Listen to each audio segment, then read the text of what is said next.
as Brian just pointed out, this is going to run over some because I have to compress 45,000 years into whatever time it takes to give you uh, an idea of what happened at Oso and why it happened at Oso. And that requires that you understand the geology of this pile that's shown in the background. So just a short introduction. On the right side, you have a map. Oso is here, Seattle is here, Portland is here. This is Puget Sound. Here's the Fraser Valley, British Columbia. And I gotta move this thing over. So that tells you where. The Oso slide occurred on Saturday, March 22nd, 2014, around 10:37 a.m. It only took about 2 minutes. It was the largest slide disaster in US history with 43 people killed and several people injured. There were, in the litigation that followed, there were $71.5 million in settlements. 60 million of that came from the state of Washington, and 11.5 million came from Grandy Lake, which was the forest land owner up above the slide area. Snohomish County didn't have to pay anything. So we'll zoom in, and here's Oso. The slide is actually somewhat out of town. Oso is located in the North Fork Stillaguamish River Valley. Other streams that are important here is the Sauk, which runs this way and joins the Skagit. It used to run, the Sauk used to come down here and go that way until a volcanic mudflow blocked that off. And this is all coming from Glacier Peak. And north of the site are the Cultus Mountains, which also produced glaciers. And then here are mountains which also did that. Same thing. We'll zoom in some more. Important things we have. This is the Whitman Bench, big flat terrace that's about 680 feet higher than the valley here. Here's the town of Oso. Doesn't show up very well on LiDAR. Here at the southeast corner of the Whitman Bench is where the slide occurred. And there were previous slides there of much smaller magnitude, and they were named after a little hamlet that used to be there. It was called Hazel. So there were Hazel slides and then the Oso slide. Also important are these high mountains here. White Horse Mountain at 6,848 feet, Three Fingers, and these funny named things here, Skadulgewas Peak and Mount Higgins, both of which are right around 5,000 feet high. Again, the valley down here is at about 300, not quite. The colored lines are 500-foot contours. Please excuse the odd colors, but that's the way it is. We're lucky to have a pretty good suite of LiDAR for this. There's 2003 LiDAR, there is 2006 LiDAR, there is 2013 LiDAR, that's the year before it happened, and then there's LiDAR right after it happened, 2 days after it got flown. And what you see here is the neighborhood, Steelhead Haven, and these are the property lines. And I'm now going to switch to the 2014 LiDAR, and there's the failure.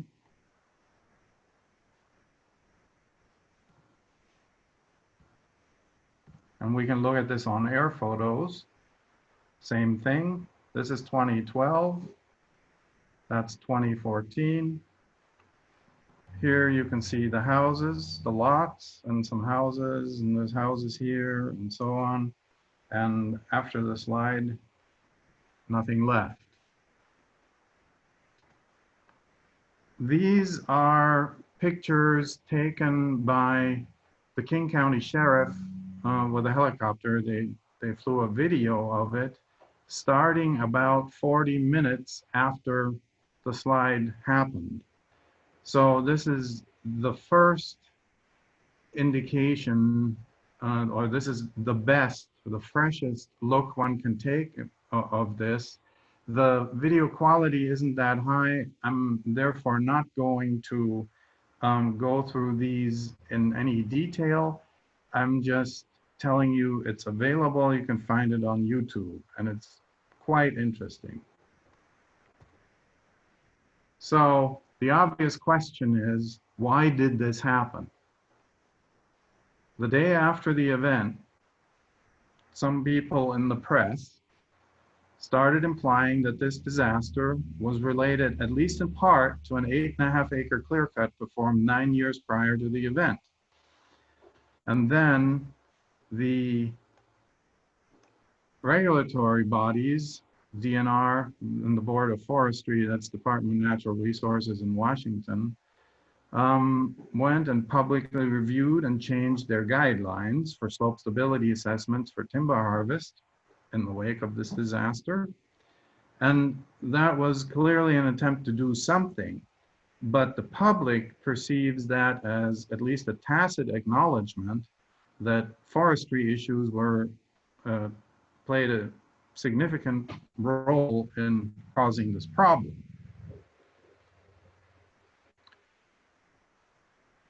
So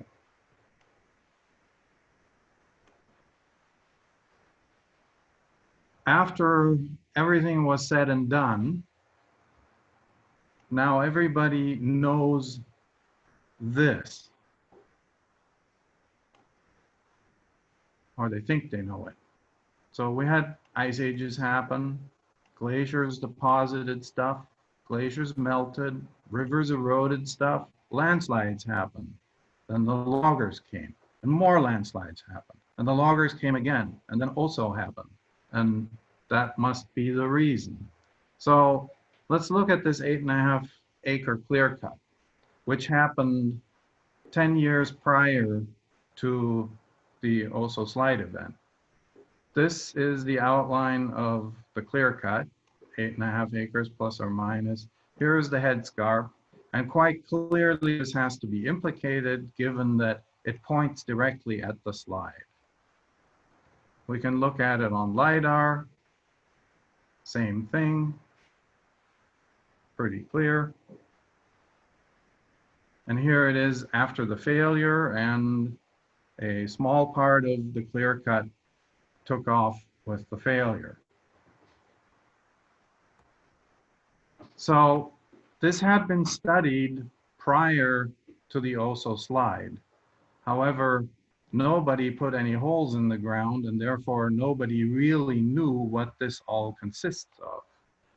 But the conventional wisdom at the time was based on assumptions, and it was that the groundwater flow is to the southeast towards the slide area, and two, that the precipitation which falls on Whitman Bench, this area here, recharges the entire soil column, the entire 600 and some feet worth of soil.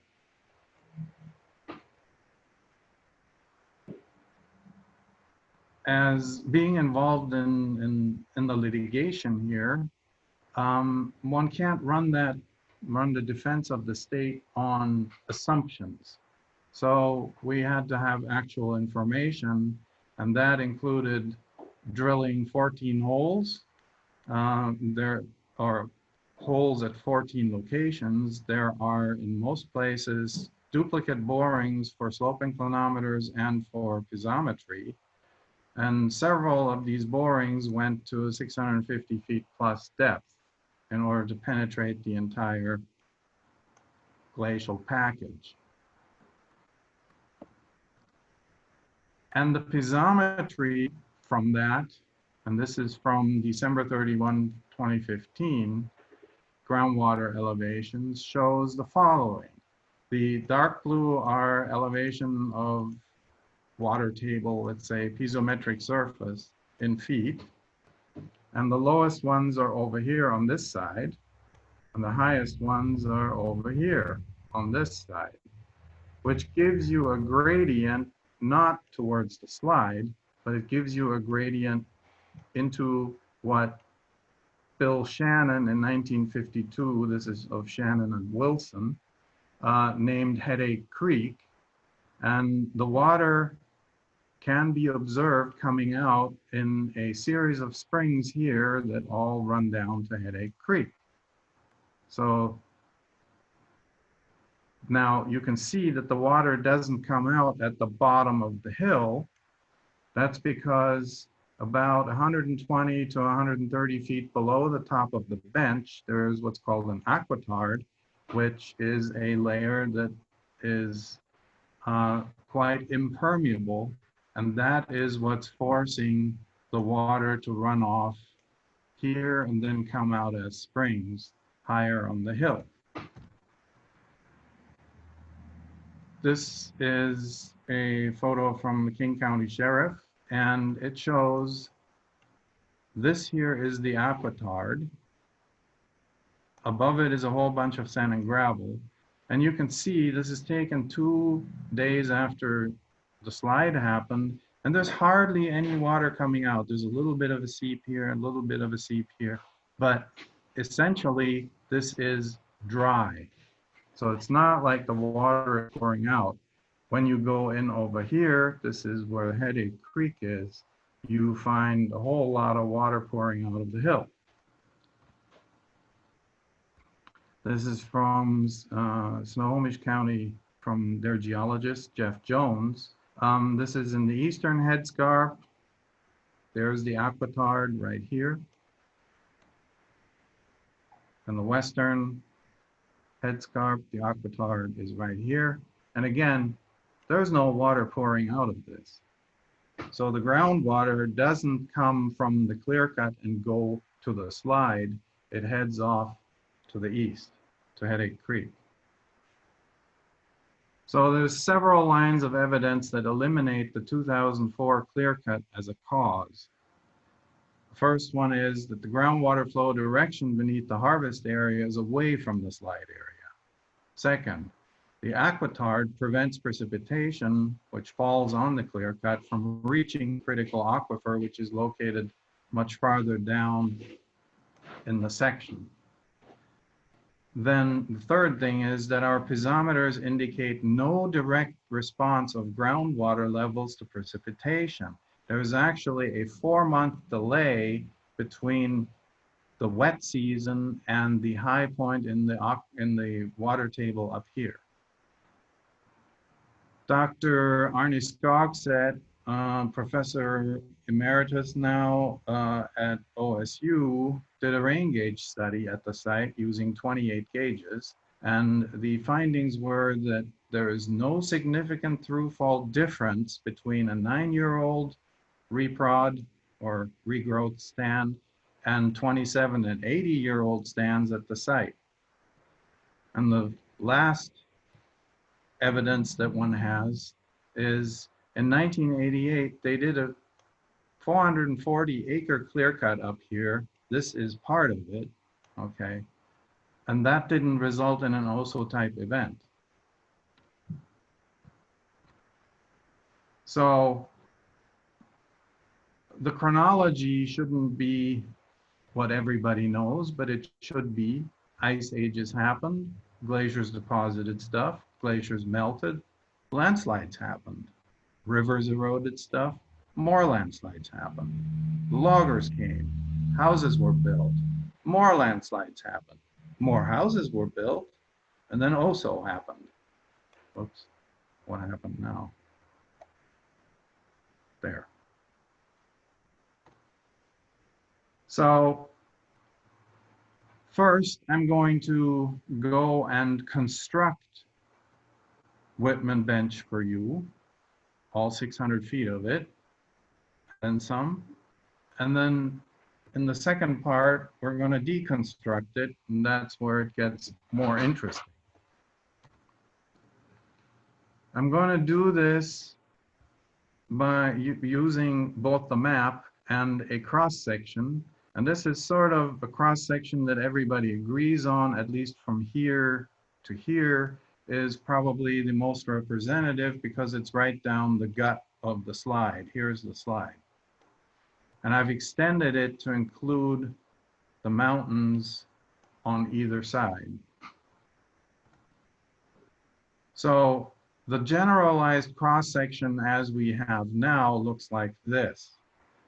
Bedrock here somewhere, and we don't know how deep that is, what that configuration is. Nobody has any drill holes that go down that far. And the valley is filled with glacial deposits. But that's too general to be able to do anything with, because the devil is always in the details. And in this case, illumination is in the details also. We'll get back to this slide. So the first thing you need to know is that from about 24,000 to 13,000 years before present, YBP is years before present, we have a relatively complicated big picture of ice flow in this area. We're in an ice age at that time. We're really trying to come out of that now, aren't we?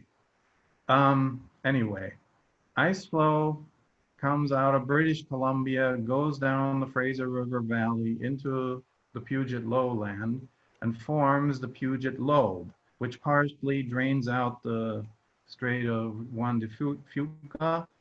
And we have another lobe of the Cordilleran ice sheet, named after the Cordillera here, that heads into the plains of eastern Washington. And then right where Oso is here, things get really complicated. And ice flow directions go every which old way. So now how do we know what the ice flow direction was? Really quickly, Gunnar, I want to jump in there and talk about, we got a question from Gary Rare. Isn't it true that the slide could have happened anywhere to the west because of what LiDAR shows? Say that again? Isn't it true that the slide could have happened anywhere to the west because of what LiDAR shows? Anywhere to the west, yes. And as a matter of fact, there was a slide to the west, directly to the west of the Oso slide. On the other hand, that one happened a while ago, very likely right around 11,500 years ago. So yes, there are slides other places here. Some of the things have been labeled slides that are not slides, but groundwater flow direction is really under the Whitman Bench in that area, at least, is to the east.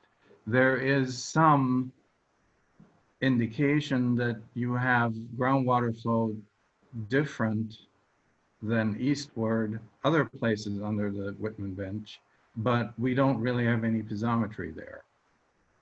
So I can address the to the west with another slide when we get to it. Okay. Thank you. So ice flow directions.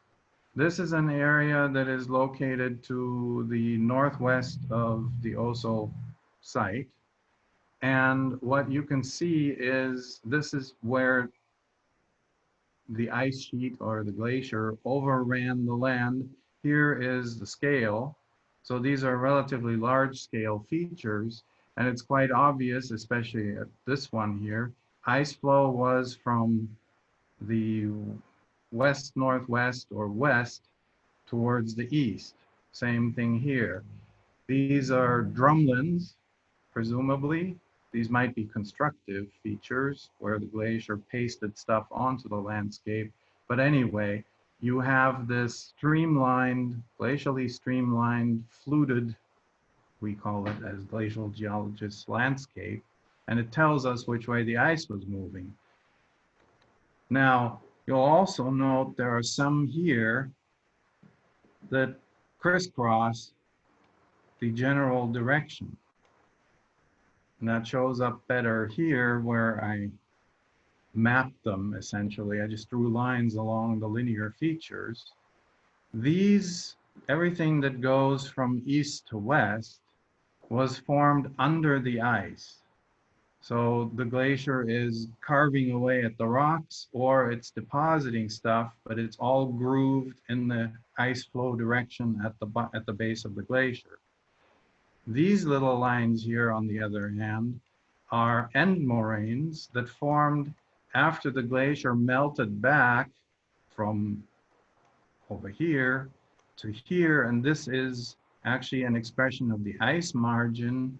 The glacier melted, then there was a re-advance, and it bulldozed a little ridge, so these are end moraines.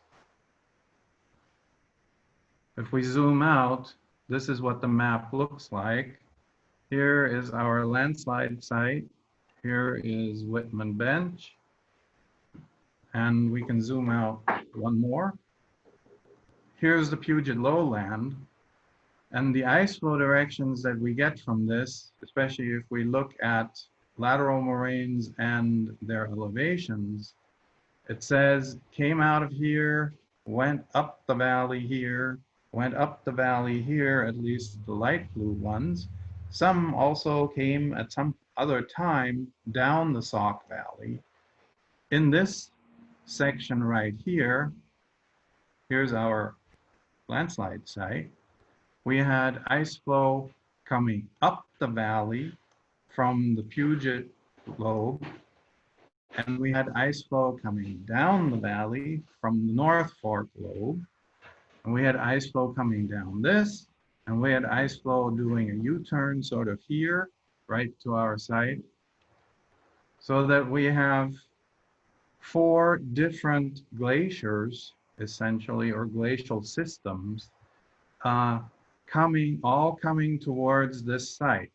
Here, from here, down this way and that way, and down that way. One can actually do timing of this.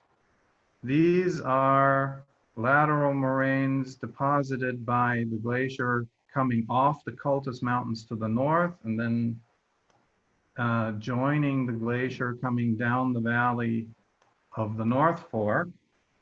And they're cut off.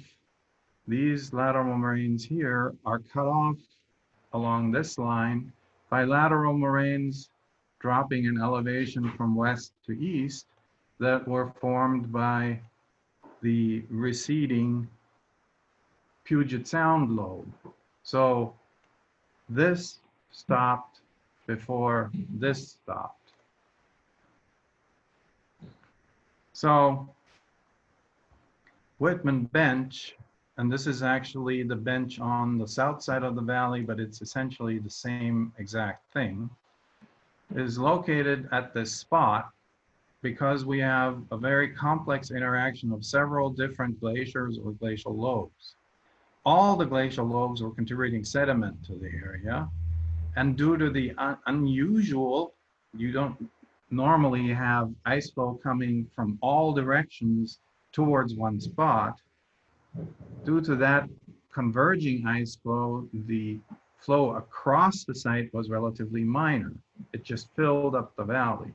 So that resulted in minimal glacial erosion, preserving significant portions of the uncemented sediments that comprise the 600-foot high benches. Now let's look at the stratigraphy. This is from GEAR, that's Geotechnical Extreme Events Reconnaissance. They were the first people to assess this and write a report about it 4 months after they published that, 4 months after the failure. And it's a pretty good report, but their stratigraphy is very, very simplistic. So we have recessional outwash here. They identified till, and then everything else has moved, but they tell us there is glacial lacustrine material and outwash that's moved. Now, it'd be nice if it were that simple, but it's not. So our information, gear didn't have any borings, so all they could do was look at the surface. So after this boring program here, which also includes a hole that was installed by WSDOT, Washington Department of Transportation, in 2014 still, on the south side. And this is what was used for the drilling program. These are CME 850 rigs. You got a 5-gallon bucket and a hard hat here for scale, and it's in front of the headscarp of the movement. After that drilling program, we came up with this stratigraphy. Now, there are a couple more units than gear had, but what's more important is that we now have a much better understanding of the distribution of these units. And I'm going to go through them in sequence from oldest, which is down here, to youngest, which is here. So the oldest unit that we have at the site that we drilled is what we call the Bear Lake sand. And that name comes from, number one, the fact that oso in Spanish means bear. And number two, we actually ran into bears while doing the study. So there are bears there. And the Bear Lake sand consists of very fine grained to coarse grained, poorly graded sand, and has occasional silt, clay, rhythmite beds. Dang, when I hit the control and click, it shifts to the next slide. That's the oldest unit. Then the Bear Lake rhythmites are rhythmically bedded silt clay couplets, always the silt on the bottom, clay on the top, and they range in thickness from 1/16 of an inch, maybe some are even 1/32 of an inch or so, to 1/2 inch. Now, that unit ranges in thickness from 75 to 300 feet across the site. That's covered by the advanced outwash, which was deposited prior to the ice covering the site. And that is not only variable in thickness from 7 to 188 feet that we can demonstrate, but it's also variable in its composition. In the eastern portion of the headscarp, we're looking at mostly dark gray silt or silty sand, and it's relatively thick there. In the center of the headscarp, it consists of a gravel delta with flow tills. I'll get to that in a second. And in the west portion of the headscarp, it consists of an ice contact coarse sand and pebble delta. So it's quite variable in composition.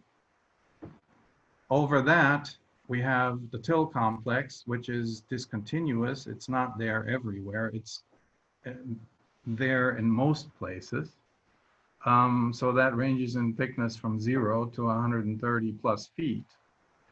And it consists of lodgement till, which forms when the glacier deposits mud basically underneath itself and smashes it down and consolidates it.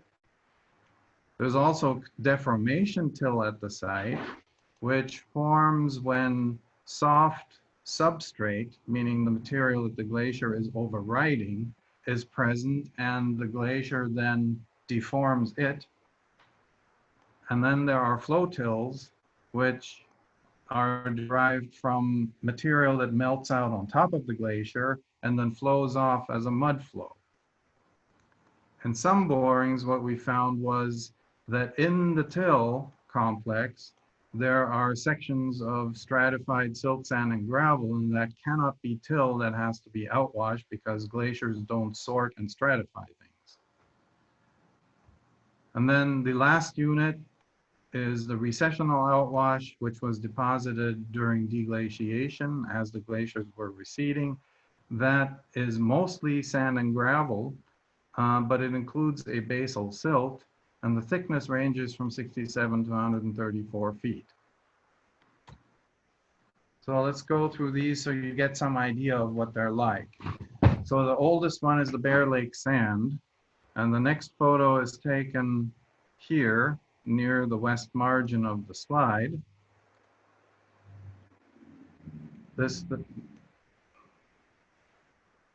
Go back. That's the west margin of the slide. This is a lump of stuff that was left here. This is not part of the 2014 slide deposit. And we're going to look at this little gully here. And this is the Bear Lake sand, this part. And if you look at that, by the way, here's the failure surface. And this material here is 2014 slide deposit. That's recessional outwash over the top of it. So the youngest unit sitting right on the oldest unit. But the Bear Lake sand has these horizontal beds, there, there, and here. And then it has these cross beds, which are dipping. And these are foreset beds for a delta, and these are topset beds for a delta, meaning this is sort of, this is all deposited in a lake. Wherever the creek hits the lake, the water essentially stops moving. It's a standing body of water, and it has to drop its sediment. Now it first drops the gravel, and then the sand, and then so on, and the silt and clay. But this is the sand portion of the delta, and this is always the front of a depositing sandbar, essentially. And this is right around the lake level when that bar was deposited. And then comes another cross-bedded one, and so on.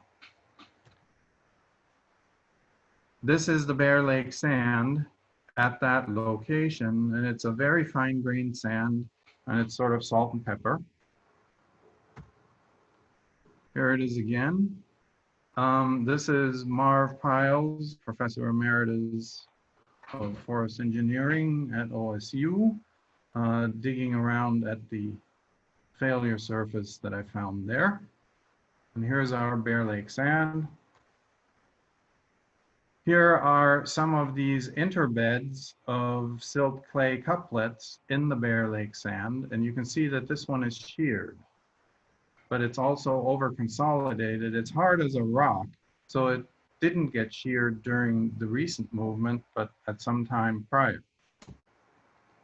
This is what the Bear Lake sand looks like in a sample from a drill hole. So here you got the sand fraction, and here are some of the silt clay rhythmite interbeds.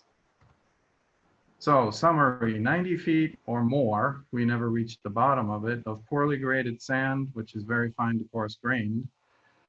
Foreset and topset bedded. It has occasional silt and clay rhythmite interbeds. It has occasional drop stones, which are little pebbles or stones that fall off of ice flows that were floating in the lake that it formed in. So it's a deltaic deposit in a lake. You might ask, where did the lake come from? So here are our options. There's a moraine dammed lake, which these here are moraine dammed lakes. Remember the end moraines I was talking about on the map with the blue lines? Anyway, these are similar lines. These are end moraines that formed while the glacier was re-advancing a little bit, then it melts back. It re-advances, melts back, and so on. Anyway, these are moraines, and they're damming these lakes. Now, the problem with that hypothesis is that the North Fork Stillaguamish is now, and was an even more powerful river then, and it would have eroded a moraine dam relatively fast. It doesn't give us time to deposit 90 plus feet of sand. And the second thing is, and that's actually more important, the silt clay interbeds that we have in with the sand indicate a fluctuating lake level during the time that the Bear Lake sand was deposited. Because every time the lake level goes up, then the sand can't get to that site anymore. And all you get is the deposition of silt and clay from the suspended load. And then lake level drops again a little bit, then the sand can get there again. The other option is landslide dammed lake. Problems are, well, the North Fork Valley would have been about 3 miles wide, and it's kind of difficult to see how you could run a landslide out that far there. And the second one is the same issue as with the moraine dammed lake. You can't explain the fluctuating lake level. It's a one-way street as you're eroding through that dam. So the third option is an ice dammed lake. And the first option there would be dammed by the Puget Lobe Arm, which extends into the North Fork Valley and plugs up its downstream end. Then you'd get a lake. The problem with that is if the Bear Lake sand is around 45,000 years old, which is what radiocarbon dates indicate, there was no Puget Lobe sitting there. We know that from data from other sites. So this couldn't be it. Then the only thing we're left with is it's dammed by a local glacier that comes across the valley. With that, we don't really have any problems. And that would look something like this. So we have the North Fork Lobe here. We have the glacier coming off the Skadulge-Was-Higgins Massif here. And the most likely one is what I'm calling the Whitehorse Lobe, coming from Whitehorse Mountain and Three Fingers, which are over here. They're the highest things around. And coming down French Creek and Boulder Creek and French Creek. And the glacier could actually sort of anchor itself against a bedrock knob that's still there today. And probably there was a bedrock ridge connecting this to the rock over here. So all you have to do is plug this part of the valley and you get a shallow lake. And cross section, this is what that would look like. We're depositing the Bear Lake sand. Here's the Whitehorse Lobe. It's damming it. I have it here too, but I have it in lighter color because it's projected into the section from downstream. We're looking upstream here. Our section again, we're looking from here to there. Whitehorse Lobe would come down here and go that way and anchor itself here. So the ice dam would be here. The next unit that we have in the section are the Bear Lake rhythmites. We're going back to the same location because there we have the contact exposed between the Bear Lake sand and the Bear Lake rhythmites. These are the Bear Lake rhythmites. And you can see they're rhythmically bedded. There's a whole bunch of laminations. And here they are again. Bear Lake sand down below. Bear Lake rhythmites. Here they're pretty thick, each one. Here's a Swiss Army knife for scale. This is slide deposit comprised of this same material, but totally homogenized by the movement. Here's the same sort of thing again. Bear Lake rhythmites. Relatively thick silt clay couplets, and then failure surface right there, and mashed up rhythmites. In a drill hole, this is what that looks like. You have to sort of, in order to see this, you have to cut into the sample and then break it open, and then this shows up. If you just cut it, you completely lose all that detail. And here you see that detail even better. And what that shows is that the color banding is relatively wide, but the individual little laminae that you have are smaller than the color banding. I mean, this one here has relatively thick laminae, but there's two in the same color band. Here there's a whole bunch in the same color band, and so on. So That all would have happened in a setting like this. Whitehorse lobe has come out farther and lake level has gone up here. And at our site, we are now not getting any more sand. That's all being deposited where the creeks enter the lake, but that's far away from where we are. And so at the site, all we're getting at this point is the suspended fraction of the sediment in the water, and that's silt and clay. Here it is in cross section at the right elevation. Then comes the advanced outwash. The glaciers get close enough to us so that we actually get outwash, sand and gravel and so on. Next photo is on the east margin here. It's kind of a messy photo because you don't have good exposures of the advanced outwash, which is this muddy looking stuff here. It just decrepitates so fast that it just flows off the hill. The wood pieces are incorporated off the recent forest. Here it's running over a section of Bear Lake rhythmites, as you can see. Anyway, this is east margin advanced outwash, which is that dark gray to black, silty, sandy silt. The next photo is of a slide block in the center of the failure. And there, the advanced outwash consists of a laminated, very fine-grained sand. The laminations are still preserved. The silt is sort of holding it together.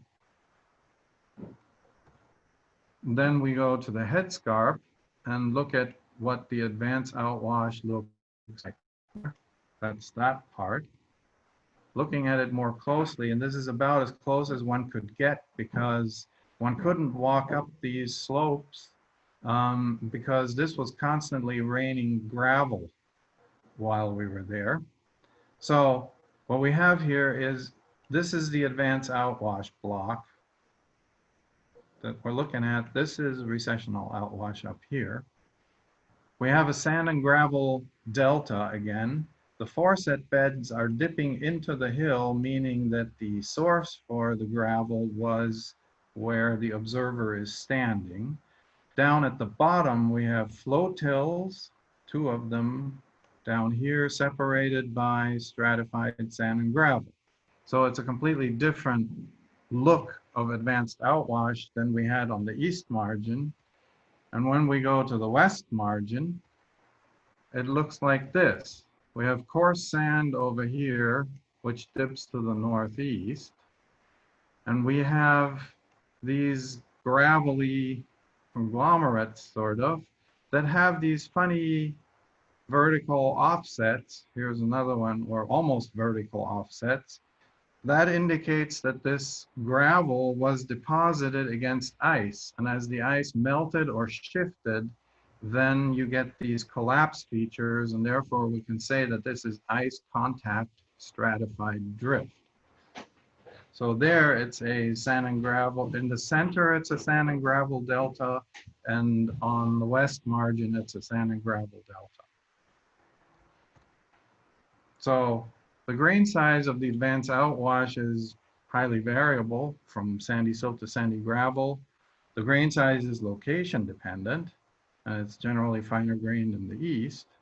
The coarser portions are always foreset bedded, and portions are demonstrably deposited in contact with the glacier. Again, we're looking at a deltaic and lacustrine origin. So this is what that would have looked like at the time. Here's our site, and the glaciers are very close, probably from all sides, to getting there. And so we get this hodgepodge of material. The North Fork Glacier is depositing a bunch of silty sand and so on that is derived locally from here. The Puget Lobe is depositing granitic material, sand and granitic gravels, which are sourced in British Columbia. And who knows what these guys were bringing. So this is what that looks like in cross-section. Here we're depositing the advanced outwash. The Whitehorse lobe would have been sitting here, and it's probably already excavating the Bear Lake rhythmites back out, or starting that. Then comes the time when the ice actually reaches the site and it makes till. The next photo is here. This is a boulder that fell out of the headscarp, and what I want you to notice is that the rocks that are in the till are all these sort of dull, darker lithologies, where the stuff coming from British Columbia is very light in color. Next photo is up there on the east margin, right near the top, where we have 100+ feet of lodgement and flow-till in the eastern headscarp. Other places, you go a little bit farther to like over here, and suddenly there's no till. So the thickness of that is very variable. And this also is a big jumble of till blocks that were formed by this collapsing after the slide left. Oh, for scale here, here's our CME 850 drill rig and an excavator sitting down here. So that gives you some idea. These are 200-foot plus tall trees. So the next photo is of a core from EB02 right here. And this is lodgement till, and you can see that you can core it, and the rocks are sort of darkish, just like in that till block. Some of them are well rounded, others are quite angular, and they're all floating in a matrix, or in a matrix of sand, silt, and clay, which is totally over consolidated. It's hard as a rock, so you can core it. The next photo is from this drill hole, and this is deformation till in the Bear Lake rhythmites, those nicely laminated things. In this case, they were deformed by the overriding glacier, and the ice was several hundred feet above this, but this was soft enough to deform into these flame structures. And this is another photo of that interbed in the Bear Lake sand. And again, this is deformation till. This was deformed when the ice overrode this, and this was probably 400 or 500 feet down below the ice. But nonetheless, because this was soft and hadn't dewatered, it was then consolidated and sheared. So this is what that would have looked like on the map at that time. And so our site is, whoops, come back. Our site is right here. The ice has come and covered it all, but that wasn't enough. So this is what that would have looked like. And then the next thing we do is we cover the entire area with ice. This is at glacial maximum, and only a few of the tallest mountains just peek through this ice cover, like here. Such features are called nunataks, and so I'm calling it the age of nunataks. And again, ice flow is up the valley from the Puget Lobe, down the valley from the North Fork Lobe, into the valley from the south, from the Whitehorse Lobe, and into the valley from here, from the Skadoljwas and Mount Higgins Massif. Everything is covered under ice. Now, part of this ice is floating because the overconsolidation ratio, the material here is not as consolidated as what one would get if you had the entire ice load on it. So part of this is floating actually, so it doesn't weigh as much. And then we go to the first recessional phase, which is the collapse of the local ice caps. Why would they collapse first? Well, the Puget Lobe, which sits to the west of here, is comprised of ice that's about 4,000 to 5,000 feet deep or high. So it's its own mountain range of ice, and that would intercept the precipitation that's coming from off the Pacific, and it maintains itself over there, but it starves everything to the east of snow with which to make ice, with which to make glaciers.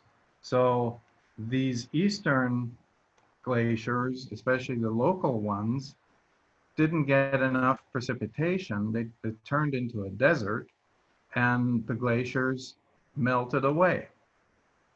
The Puget Lobe was the last thing to melt away here. So that's why we have the Puget Lobe lateral moraines cutting off the lateral moraines that were related to the North Fork Lobe. So this is about what that would have looked like at the time. And at this point, we have already excavated out a bunch of the center of the valley with the ice, by the ice. I won't go into those deals, takes too much time.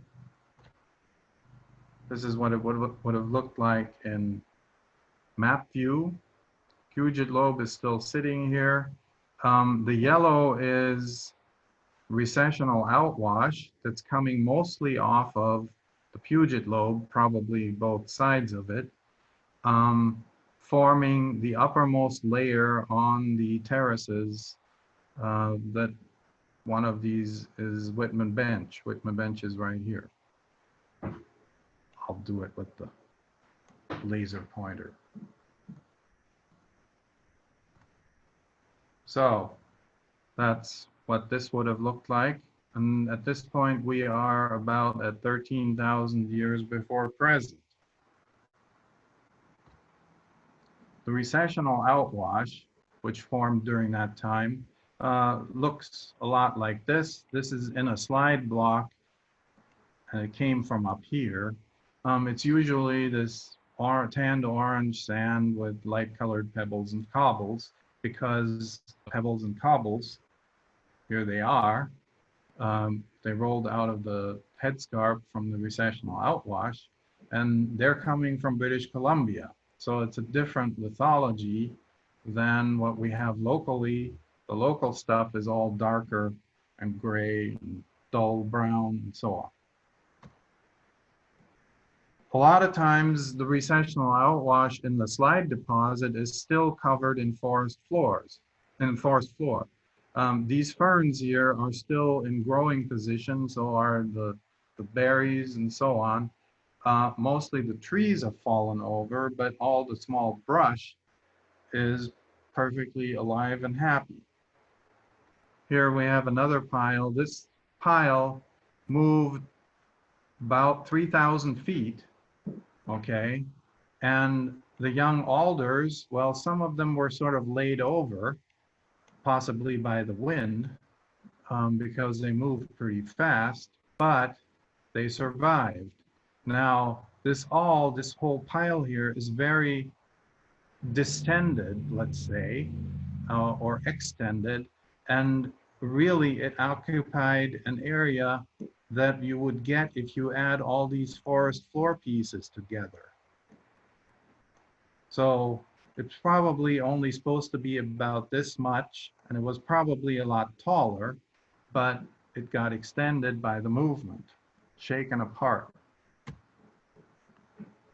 This is what it looks like in place, the recessional outwash. This is 130 feet of it right here. That's a 4x4 foot reflector for survey purposes. And you can see a whole bunch of sand and gravel up here. You can zoom in on that in some gigapan pictures that one of the UW professors took of it. And you can see individual pebbles. So you now hopefully have some understanding of the origin and characteristics and the distribution of the sediments that comprise the Whitman Bench, this pile here. So, well, you might ask, why did you need to know this? You're not a geologist, it doesn't matter, does it? Well, anyway, without that, I can't tell you how and why Oso slide happened. Without that knowledge, there's also no basis for any opinions regarding the reasons for why Oso happened. If you can't determine the reason, you can't know what went wrong, if something went wrong. If you don't know what went wrong, you can't know if, where, and why it might happen again. You can't develop effective guidelines for planning or forest management or land management for this and similar sites. And you can't assign or refute blame as might be appropriate. So part 2 is now. We'll find out how we arrived at March 22nd, the day of the slide, and see some of the evidence for why I think this is the way it went. We'll find out what happened in the 2 minutes it took the Oso slide to move a mile, along with some of the evidence for this interpretation, and find out what's happened since. And then I'll do a very short discussion of the ramifications. So we have already diverged from the dominant paradigm that logging caused this landslide. And we will now diverge from another dominant paradigm, this time in geology. And that is well presented in this publication, which was published on December 22, 2015 online. Anyway, in the background section, it says, when the Cordilleran ice sheet advanced southward into the Puget Sound about 17,500 years ago, it dammed rivers flowing from the west from the Cascade Mountains, filling the North Fork Stillaguamish River Valley with 200 meters of glacial sediment. Okay, well, that might be okay. Following ice retreat, about 16,400 years ago, this has been revised lately. We're down to about 13,000 years.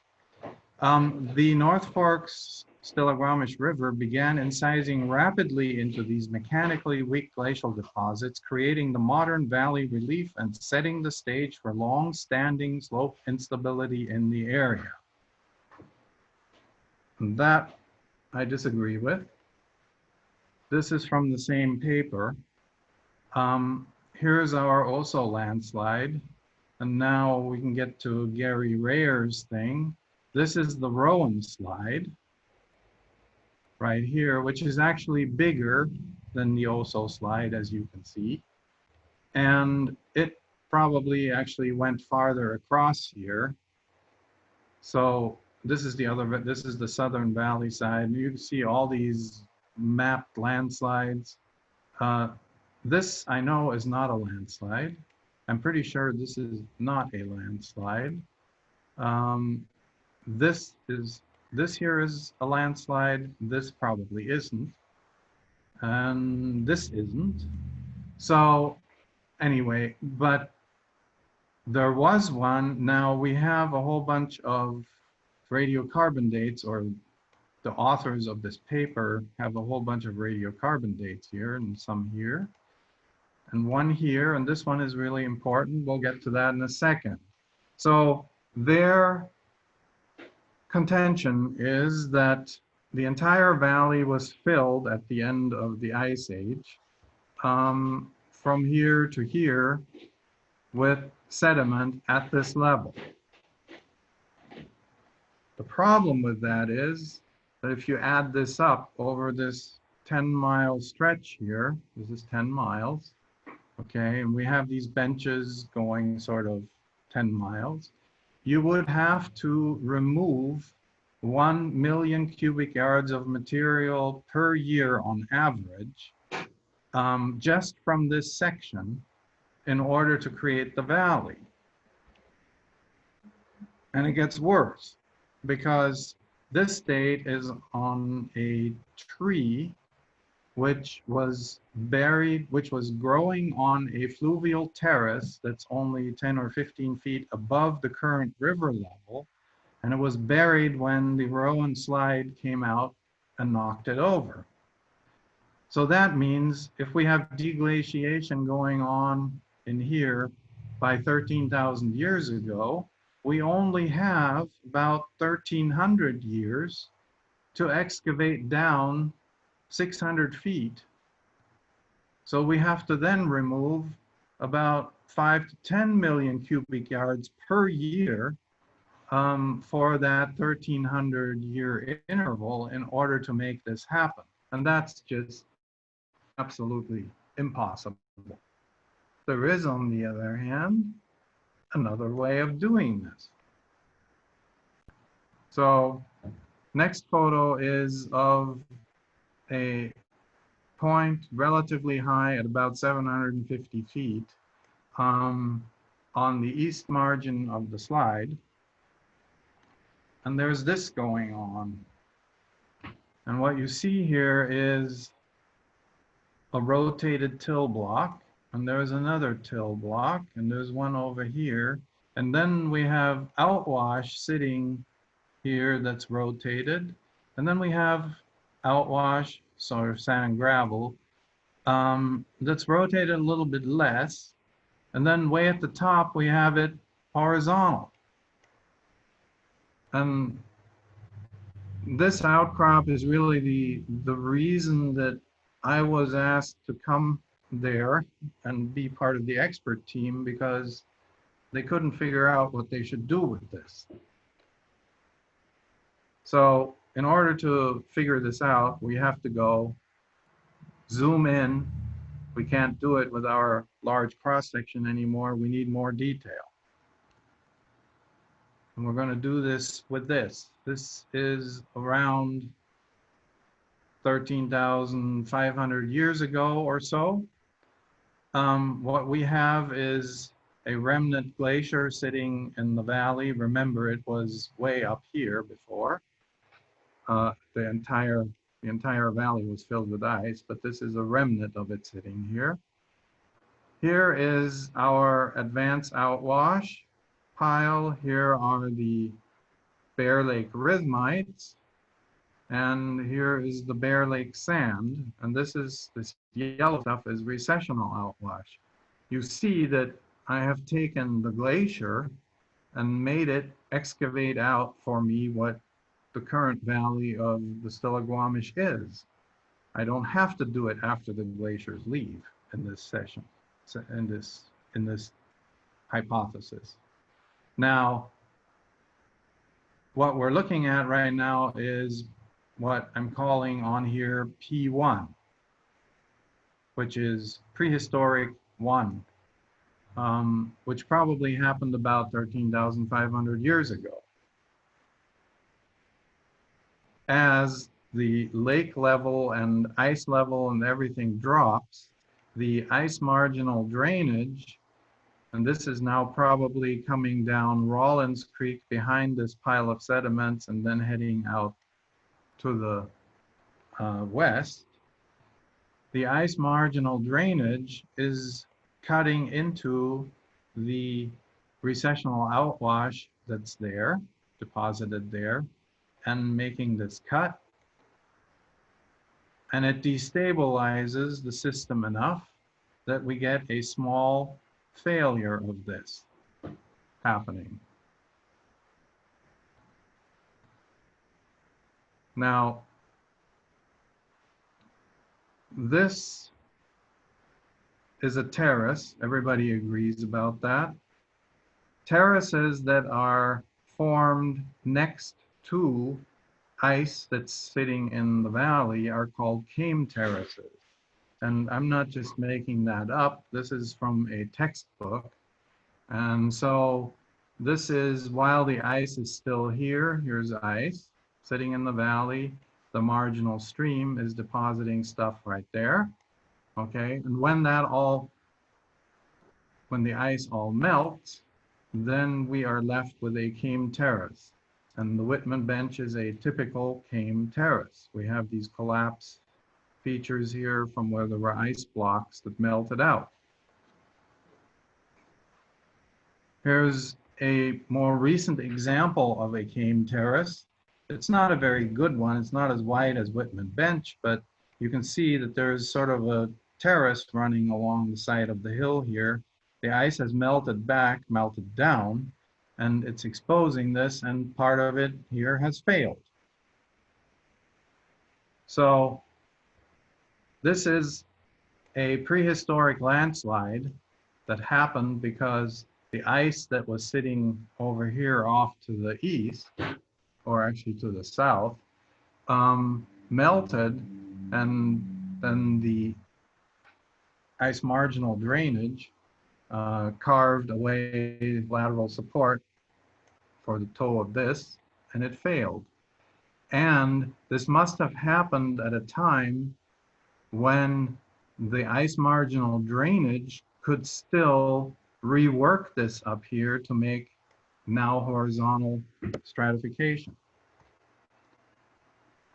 So shortly thereafter, the ice marginal drainage has now dropped down to here. It used to be up here, and it can't reach this anymore, but it's still eating away at the toe here. And so we will have another failure, came terrace failure, and that's this. And it actually seems to have run out onto the ice here. Now, this can't stay, so that head wall collapses, and we get what I call the initial mid-slope bench. And this is the remnant of the initial mid-slope bench in 2006. So this represents a slide that occurred when there was still ice sitting here buttressing it, then it melted away, this failed and ran out on the ice.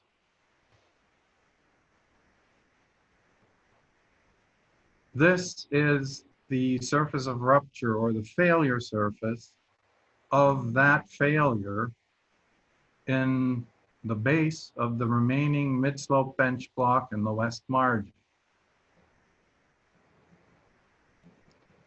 So that's this point right here. This stuff didn't move during the 2014 event, so this is still old. And then we have the 2014 failure surface exposed in a gully right here that's just a few hundred feet away, and they are at exactly the same elevation. That's this guy here in that gully with the Bear Lake sand and the laminated Bear Lake rhythmites. And then I can prove that the mid-slope bench is actually a slope movement, a landslide.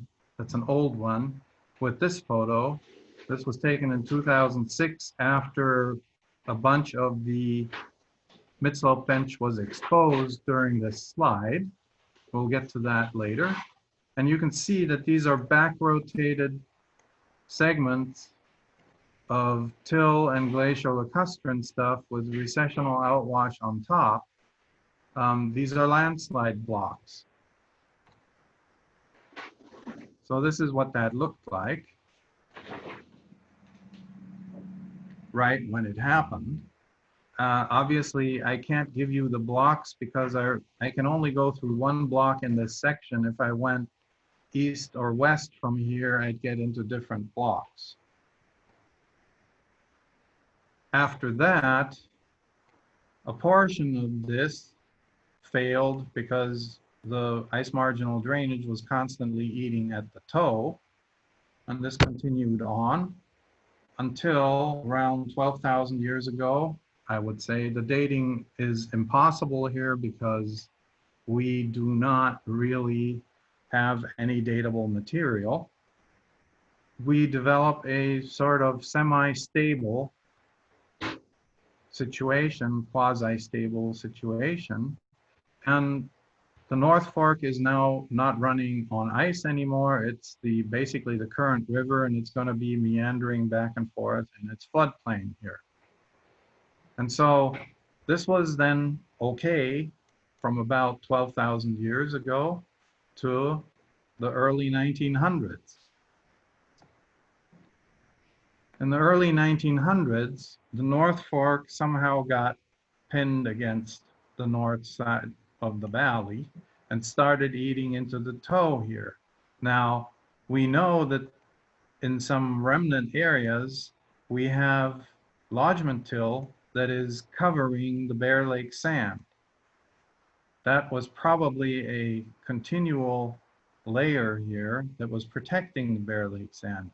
Once the North Fork started eating through that and got to the Bear Lake sand, it could then very easily dig out the rest.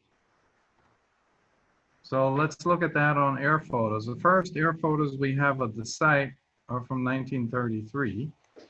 And this is what that looked like at the time. You can already see sort of a failure starting.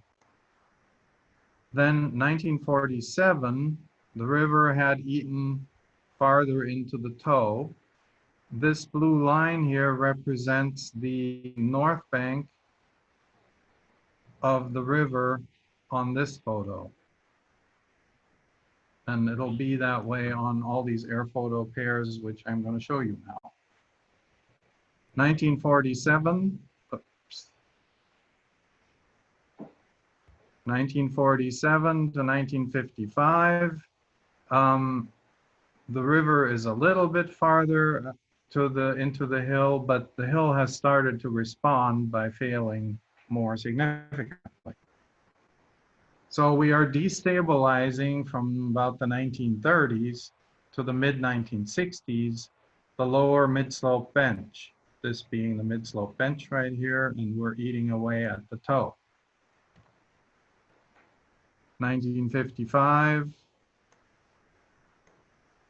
to 1965, river is going into the bank more. It's failing more.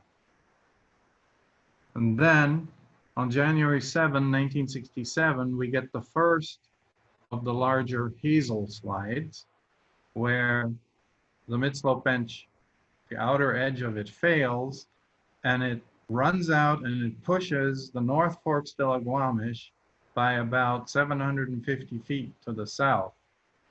Now, at that time, Steelhead Haven had already been platted, and there were some cabins there, but due to the river being pushed out to the south that far into the neighborhood, the development lost 48 lots and 25 cabins were lost, and nobody got hurt. Nobody was there. They were vacation cabins. So we see this push here. This is the 1965 photo on the left. This is the 1969 photo. So this is 2 years prior to the 67 slide. This is 2 years after the 67 slide. And you can see how far the river pushed the river, how far the slide pushed the river to the south. After that, from 1967 to 2006, the river goes back because it's so easy to excavate out the Bear Lake sand. So it comes back over here, starts gnawing again at the toe of the mid-slope bench. Here are the air photos to prove it. This is 1969 to 1978. It took out a bunch, so that's 9 years. 78 to 84, takes out a bunch again. 84 to 89, does it again. 89 to 98. It's moved to the, moved to the west some, not as much to the north, but still it's taking out the toe of the slope. 1998 to 2002, same thing going on right here. Here's the neighborhood. This is what that looked like. This is from 2003. This is what the slope looked like then in an oblique air photo. And what we have here is the Bear Lake sand down here. It's a cliff. On top of it is the old failure surface. Nobody recognized that at the time, but it was there. And then we have the this whole block is failing, but Whitman Bench is way up here. This is the mid-slope bench. 2002 to 2005. It's now responding fast enough over here to push the river back. But then on January 25th, 2006, we have another failure, just like the previous one.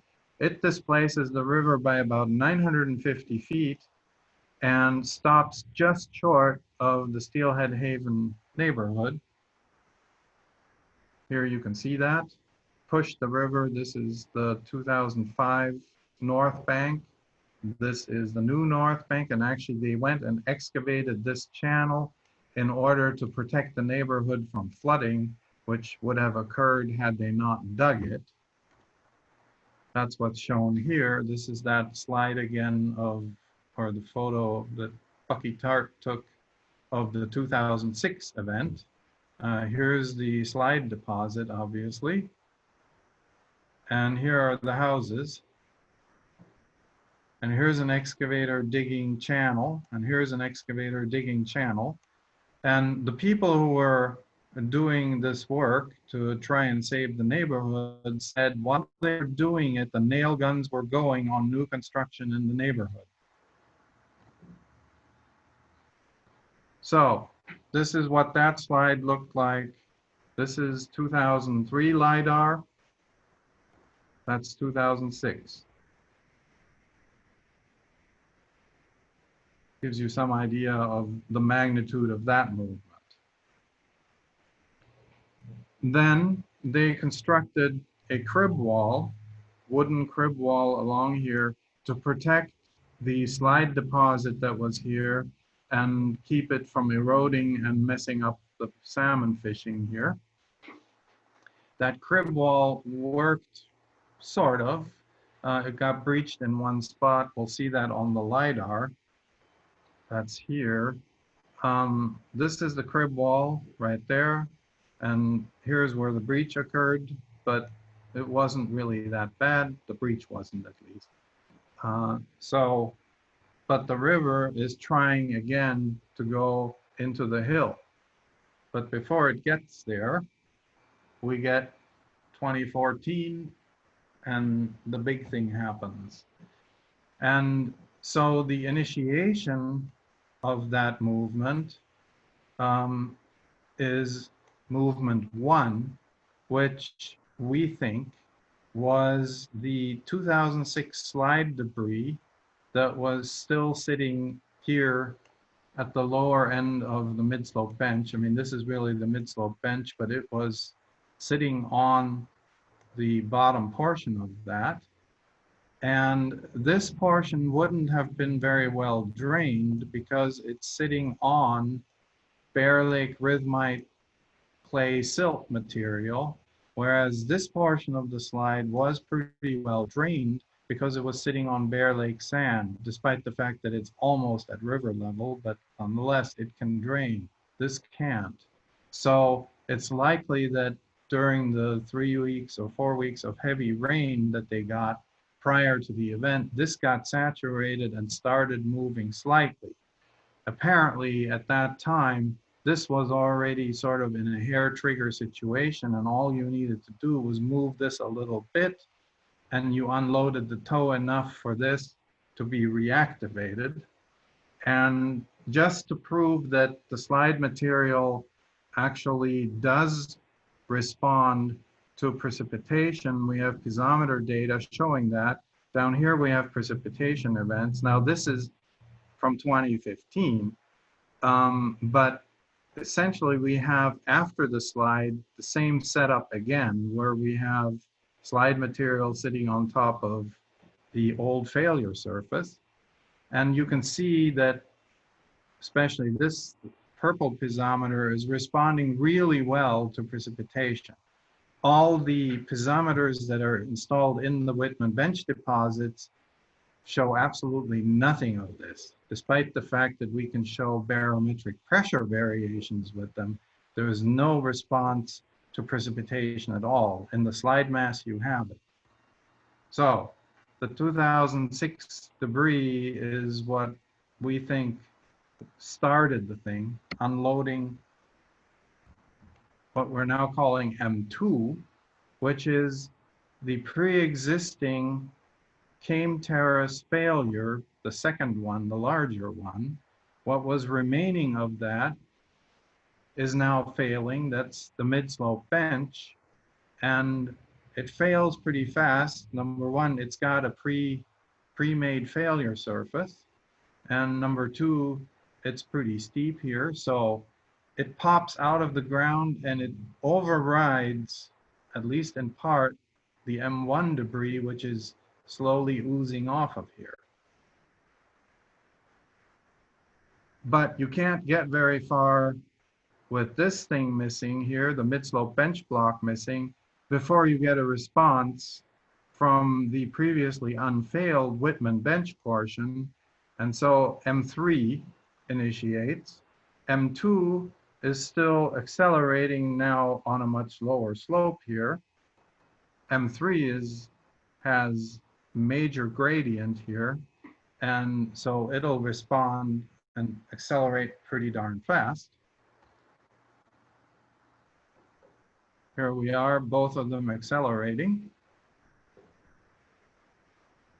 Now, M3 reaches sort of the maximum velocity right around this time, which means that the leading edge suddenly gets braked by the friction that you still have on here, and the leading edge comes apart, goes into tension and comes apart in blocks. Mid-slope bench block is still trying to get away. The other one, the leading edge blocks go on a ballistic trajectory.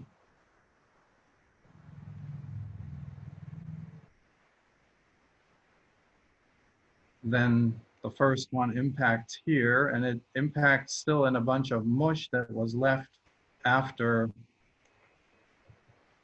mid-slope bench block overrode it. At this time, mid-slope bench block hits the river, and an eyewitness who was standing in his front yard and looking directly at what was happening said the river turned black and was thrown into the air. And actually, it was thrown into the air much higher than the trees. So this was a pretty fast impact.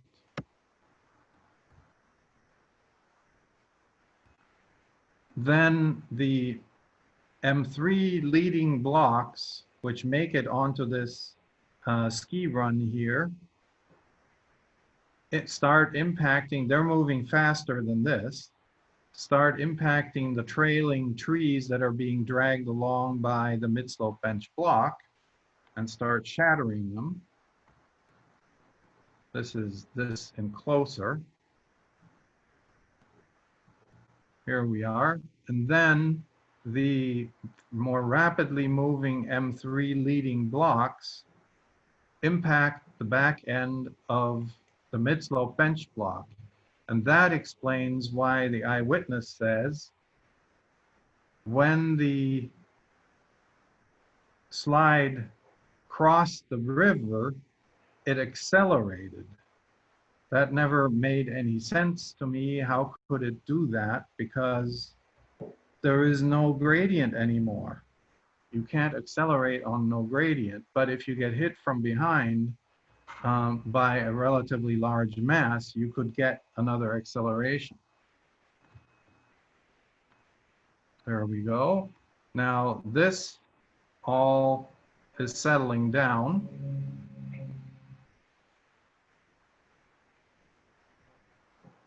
At this point, mid-slope bench block has crossed the river, is covering the neighborhood, but it's also now experiencing drag on the bottom, and it's slowing down. When it crossed the river here, it must have been going about 60 miles an hour. And finally, this is what it looks like, all spread out. This has sat down, but of course now this can't stay that way. So a minute and a half later, according to the seismic data, it collapses and leaves us with what we have left afterwards. Now, I'm not completely nuts. These surfaces, there's a whole bunch of them. I didn't draw enough blocks because it's painstaking process. So there's a whole bunch of slices here that are separated by these surfaces, and that is the way I interpret these formed. They're the boundaries between blocks of the M3 movement. So now, to prove that this, what's sitting here is actually the mid-slope bench block, which is kind of important, we have one data point, or two, from one tree. This is the 2012 photo, so prior to the slide, and there's this tree here. And if we zoom in, it's a relatively distinctive tree because it has the branches sort of curled up and it's half dead and half green still. You can find that same tree again in the deposits way out here. There it is.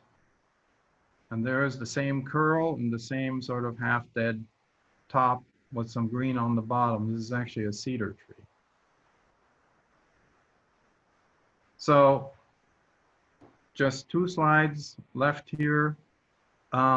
This is what the river was doing right after the slide in 2014. So this is April 1st, 2014, 1 month, not quite, a few weeks after it failed.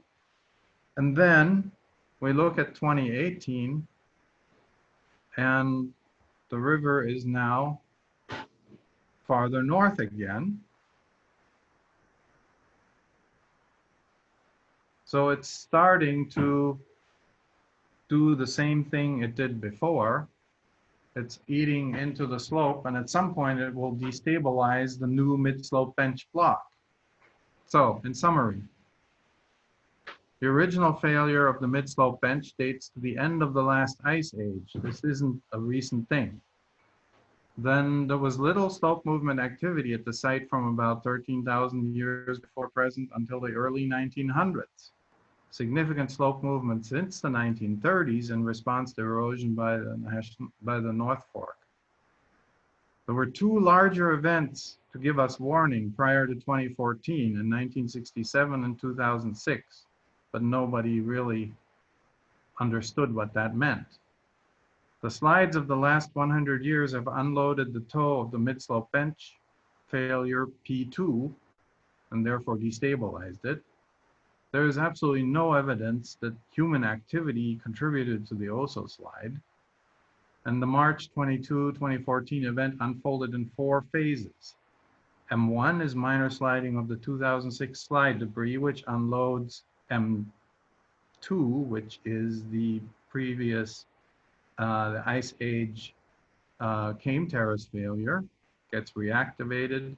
Then that unloads the toe of M3, the previously unfailed portion of Came Terrace, that is the Whitman bench.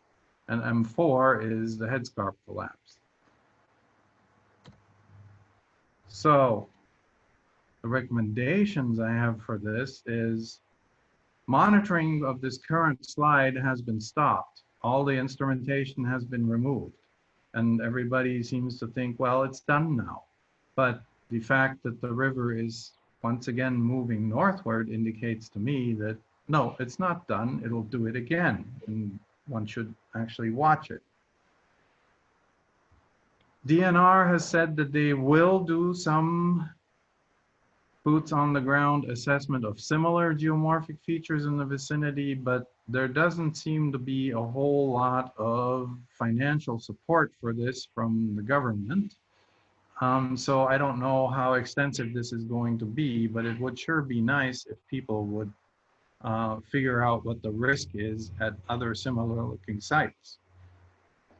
I'm thinking that in order to deal with the paradigm that logging causes landslides, one has to form a consortium of stakeholders that include the government regulators, tree farmers, probably planners here too, and environmental groups to devise some strategies that will result in everybody agreeing that we've either decided logging causes landslides or it doesn't. Overall, this is a bad idea. Even if it's true, it's a bad idea, because if it implies that if we stop logging, everybody will be safe. There will be no more landslides, but that's not so. The geologic record says there were landslides before white man arrived. Then there are really no worries for Oregonians that the same thing is going to happen, because we don't have those kinds of geologic setups. But that doesn't mean that we don't have to worry about garden variety non-glacial landslides, some of which have been bigger than Oso by far. Just think of Triangle Lake or Loon Lake and so on. And we have to worry about debris flows. And that's it.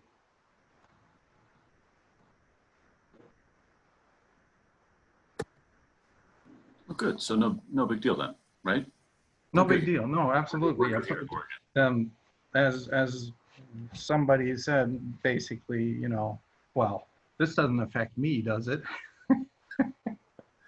That was a great presentation, Gunnar. I really appreciate it, especially kind of getting that historical look and then the step-by-step kind of events of what had happened, especially that day. So thank you very much for the look, for that kind of snapshot there.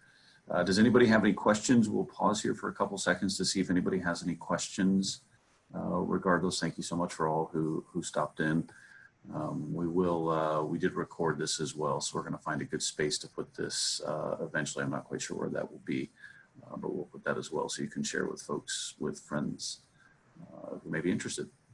What an amazing presentation. Thank you, Gunnar. Well, thank you.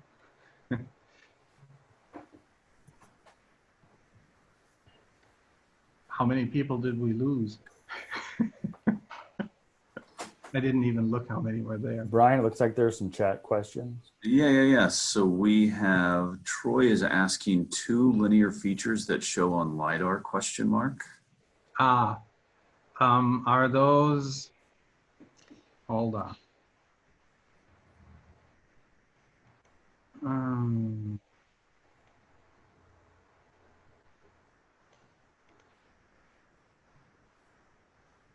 Are you talking about this?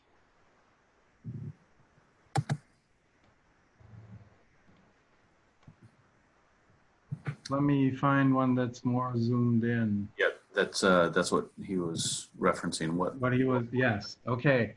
When I started the project, I looked at that and I went, what the hell? And then somebody said, oh, that's just where they stitched the LiDAR together. And then I said, yeah, okay. And I went through all the LiDAR things, and they're there in all the LiDAR, on all the LiDAR. And there's no reason that it should be stitched together in the same spot all the time. This actually is swing yarding leftovers from way back in the, I don't know, 1930s, 1950s, where the logs would bounce along the ground and scour the ground and pile the thing up on the downslope side of the scour. So these are actually real features. You can see them on the ground.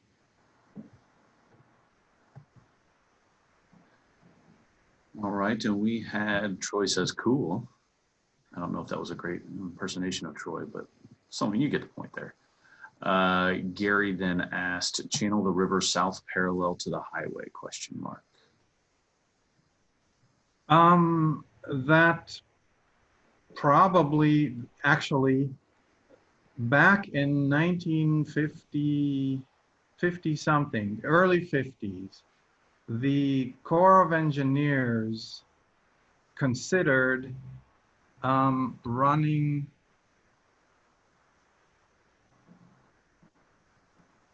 I'm still sharing screen, so you're seeing this, right? So considered running making a channel. No, it's done. Hold on, I gotta go back into, well, the Corps of Engineers considered making a channel that was farther south, and they were going to, the state was trying to buy the place. At the time, it was just a farm, and they needed $150,000 to buy it. And the fisheries people came up with $75,000. And I don't know who the other agency was that was going to come up with $75,000. And somehow they couldn't do it, so the whole thing fell through. Otherwise, the slide would have essentially only damaged the highway, or maybe the slide wouldn't have actually happened, because if the Corps could keep the river away from the toe of the hill there, we wouldn't have had the slide. Yes, good question. And then we have two more here. First one from somebody at the City of Eugene. Should we be conducting research / reaching out to consultants prior to planning development in sensitive areas or areas prone to landslides? Well, the City of Eugene actually sort of does that. On the other hand, I'm not sure that the hearings officials and the Planning Commission are capable of weeding out the truth about things in the geotechnical field. And so that's where the process sort of breaks down. According to the land use laws, yes, that needs to be done for new development. On the other hand, the people who then are supposed to evaluate, because you then have generally two opinions, right? The opposition to the development is going to have their experts, and the developer has their own experts, and then that's where the system breaks down. And we don't seem to have a technical arbiter in the city. It would be good if we had that. Thank you. And then we have one last one. This is from Daniel Knapp. How did the money judgments get assigned to state and property owners? Well, there were, that decision came because of settlements. The state settled first, initially for 50 million. That was the initial lawsuit. There was another one, there was a second round of plaintiffs who hadn't joined the first one, and they got 10 million. There were a whole lot fewer people there. Essentially, what happened was that the judge overseeing the lawsuit, which never went to trial, said, well, somebody's going to pay something. So, you know, what do you do after the judge says that? And the state settled when the demands of the plaintiffs came down from an initial 395 million bucks to 40 million, because that was the extent of the first layer of insurance coverage that the state had. And they immediately settled when the plaintiffs came down to that. So Grandy Lake settled after the state settled because they figured they didn't have any defense left.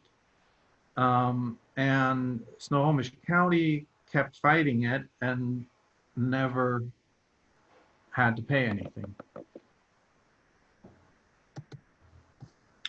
All right, with that, I think we're going to go ahead and wrap that up. Gunnar, thank you again so much for the presentation, for the time. Thanks to all who came to the presentation as well. Again, we'll get some of that information. We'll get this recording placed somewhere yet. Still not sure where that's going to be, but we will reach back out to APWA folks and let them know where that ends up. Thank you all. Have a wonderful and Thank you all. 4th of July weekend. Take care. Thanks, Doug. Bye, everybody. Bye. Bye, Gunnar. Bye, Doug.